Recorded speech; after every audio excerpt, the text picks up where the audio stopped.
Hello everyone, welcome back to the channel. जैसा कि आपको पता है कि हम जेटपैक कंपोज के अंदर साइड इफेक्ट के बारे में पढ़ रहे हैं और अभी तक हमने इतने सारे साइड इफेक्ट को पढ़ा है जिसमें कि रिमेंबर कोरूटिन स्कोप, डिस्पोजेबल इफेक्ट और यहाँ पे लॉन्च इफेक्ट और भी बहुत सारे वीडियोस आ रहे हैं। ओके, अभी तक ये वीडियोस नहीं देखे ना तो ये की कंसेप्ट है जेटपैक कंपोज के। इसके बिना अगर आप जेटपैक कंपोज में डेवलपमेंट करते हैं तो आप बहुत सारे सीरियस इशू फेस करेंगे, जिसका सॉल्यूशन मैंने इस वीडियोस के अंदर बताया हुआ है।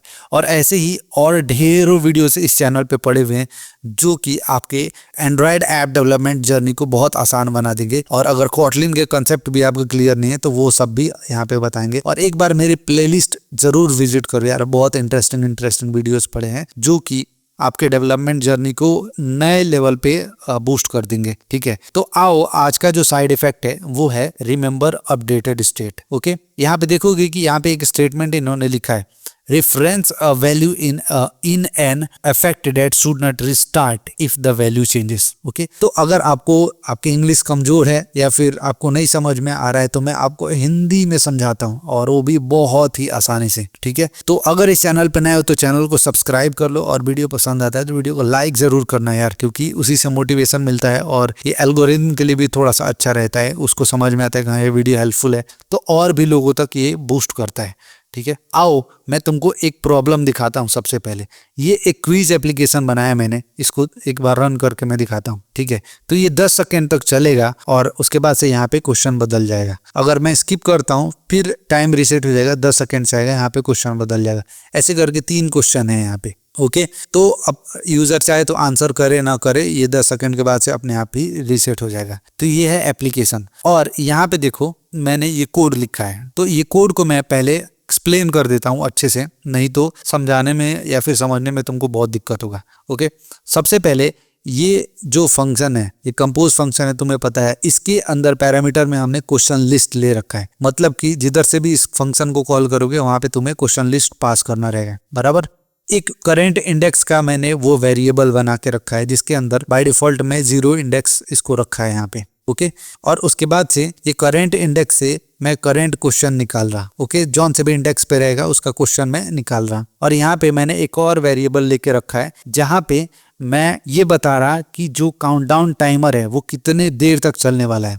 और उसके बाद से यहाँ पे अपडेटेड क्वेश्चन, और यहाँ पे मैंने क्या किया है, म्यूटेबल स्टेट ले रखा है और यहाँ पे क्वेश्चन को पास कर दिया है। इसका मतलब ये है कि मैं जो भी करंट क्वेश्चन चल रहा है उसको मैं इस वेरिएबल में रख रहा हूँ। ओके, और अगेन यहाँ पे मैंने एक लॉन्च इफेक्ट बनाया है। तो होगा ये कि जैसे ही ये फंक्शन रिकम्पोज होगा, इसका मतलब ये होगा कि यूजर ने या तो स्किप किया है या फिर आंसर किया है, तो ये टाइमर अपने आप रीसेट हो जाएगा और फिर 10 सेकेंड से काउंटडाउन शुरू हो जाएगा, बराबर ना। तो इसके अंदर मैंने वही लॉजिक लगा के रखा है। और उसके बाद से जो भी करेंट क्वेश्चन आ रहा है वो करेंट क्वेश्चन प्लस जो टाइमर है वो, जैसे कि यहाँ पे देख सकते हो जो करेंट क्वेश्चन है वो और टाइमर है वो यहाँ पे मैं दिखा रहा हूँ। ओके, और यहाँ पे अगेन बटन ले रखा है, ये बटन स्किप का बटन है ये वाला। इसके क्लिक पे मैं क्या कर रहा है कि क्वेश्चन के इंडेक्स को अपडेट कर दे रहा। इसका मतलब ये है कि मैं अब नेक्स्ट क्वेश्चन चाहता हूँ। ओके, तो यहाँ पे तभी ये क्या हुआ, स्किप करके वो वाला क्वेश्चन और अगले क्वेश्चन पे बढ़ जाएगा। ठीक है, और यहाँ पे क्वेश्चन नया वाला सेट हो जाएगा। लेकिन यहाँ पे क्या हो रहा है जरा ध्यान से देखो, मैं रन करता हूँ फिर से एप्लीकेशन को।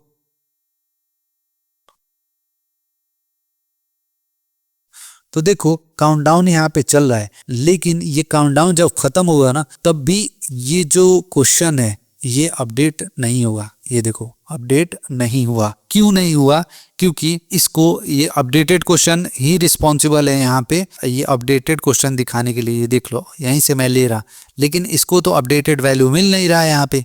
और अगर मैं तुमको लॉग दिखाऊं जो कि यहाँ पे है, तो जैसे ही ये खत्म हो रहा है तो देखो यहाँ पे अपडेटेड क्वेश्चन आ रहा है। तो भैया यहाँ पे मामला क्या है? यहाँ पे मामला भाई ये है कि तुमको ये अपडेटेड क्वेश्चन मिल रहा है, ठीक है, पर इस वेरिएबल को जो रिस्पॉन्सिबल है तुम्हारा यहाँ पे अपडेटेड क्वेश्चन दिखाने के लिए, उसको अपडेटेड क्वेश्चन नहीं मिल रहा है। ठीक है। वो इसके लिए क्योंकि कई बार ऐसा होता है कि तुमको कुछ अपडेटेड वैल्यूज चाहिए रहती हैं, लेकिन ये जो कंपोज फंक्शन है ना वो उसको तुमको रिकम्पोज नहीं कराना होता है। ओके, क्योंकि जैसे ही अगर मान लो तुमने स्किप किया तो ये टाइमर चालू होगा, और जैसे ही इसको तुम क्वेश्चन दोगे ना अपडेटेड वाला, तो ये दोबारा से रिकम्पोज हो जाएगा, फिर से वो टाइमर दोबारा से चलने लगेगा, समझ रहे। और ऐसे ऐसे हर बार होगा। जैसे ही तुम इसको असाइन करोगे क्वेश्चन मैनुअली, तो वो क्या होगा कि दोबारा से रिकम्पोज होगा, मतलब कि दो बार तुम्हारा टाइमर इनिशियलाइज होगा और यहाँ पे फिर काउंटडाउन शुरू हो जाएगा।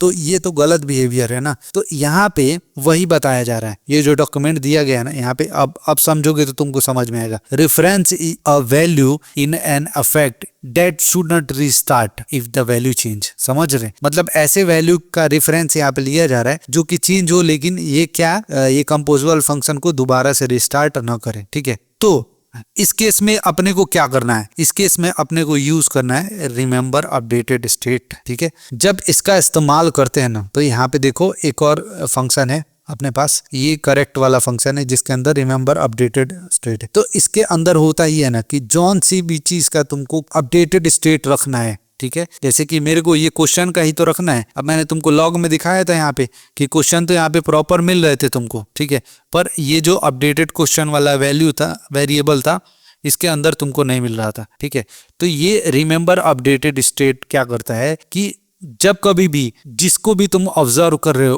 उस फील्ड में कोई भी चेंजेस होता है, जैसे कि हमारे पास ये क्वेश्चन में था, कोई भी चेंजेस होता है तो वो जो अपडेटेड स्टेट है उसको अपने पास रख लेता है। और एक और फायदा होता है कि ये पूरा जो तुम्हारा सिस्टम है ना, ये कंपोज फंक्शन, वो दोबारा से रिकम्पोज भी नहीं होने देता है। ठीक है, अब मैं क्या करता हूँ कि ये वाला जो अपना करेक्ट वाला फंक्शन है, मैं इसको एक बार रन करता हूँ यहाँ पे। ठीक है, अब देखना क्या होगा, सब डिलीट कर देता हूँ मैं। देखो अब यहाँ पे तुम्हारा काउंटडाउन चलने लगा, चलते चलते जब ये 0 पे आएगा तो क्या होगा कि तुम्हारा ये अपडेटेड रहेगा। देखो अब क्वेश्चन बदल गया ना, यहाँ पे व्हाट इज कॉटलिन सेकंड वाला अपना आ गया, मतलब कि इंडेक्स 1 पे चला गया ये। अब देखो फिर से जैसे ही 0 पे जाएगा ये क्वेश्चन बदल रहा है, लेकिन पिछली बार थे नहीं बदल रहा था, और चेंजेस कुछ नहीं है भाई, खाली इतना ही है। ठीक है, जो ये वेरिएबल है ना, इसको भी देखो, मैं कहीं भी दोबारा से वैल्यू को इनिशियलाइज नहीं कर रहा। ठीक है, मतलब डाल नहीं रहा उसके अंदर, और इसको भी मैं कहीं पे भी नहीं डाल रहा था, लेकिन ये क्या कर रहा है कि एक काइंड ऑफ ऑब्जर्वर बना दिया हमने। किसके लिए? ये क्वेश्चन वेरिएबल के लिए। हम ये कह रहे हैं कि भाई ये क्वेश्चन वेरिएबल में जो भी अपडेटेड वैल्यू है ना, तुम इसको ऑब्जर्व करते रहो, और जब कभी भी मुझे जरूरत पड़े तो वो अपडेटेड वैल्यू मेरे को दे दो। क्या समझे? तो ये है रिमेंबर अपडेटेड स्टेट का कमाल, और ये बहुत ही ज्यादा इंपॉर्टेंट है, क्योंकि मैं भी जब डेवलपमेंट कर रहा था तो मुझे भी इस चीज की बहुत जरूरत थी, और जब मैं इसके बारे में जाना तो मुझे समझ में आया कि यार यही चीज तो मिसिंग थी। समझ रहे? तो डायरेक्ट अगर कोई प्रोजेक्ट तुम बना रहे हो बिना अच्छे नॉलेज के या फिर बिना कोर कंसेप्ट को क्लियर किए हुए, तो तुमको वो सारी चीजें बहुत प्रॉब्लम करने वाले हैं, और जो बहुत ही इजीली फिक्स किया जा सकता है इन सब चीजों का इस्तेमाल करके। समझ रहे? तो कैसा लगा ये वीडियो मुझे कमेंट करके बताओ, और चैनल पे नए हो तो चैनल को सब्सक्राइब जरूर कर लेना। हम मिलते हैं नेक्स्ट वीडियो में, तब तक के लिए बाय बाय।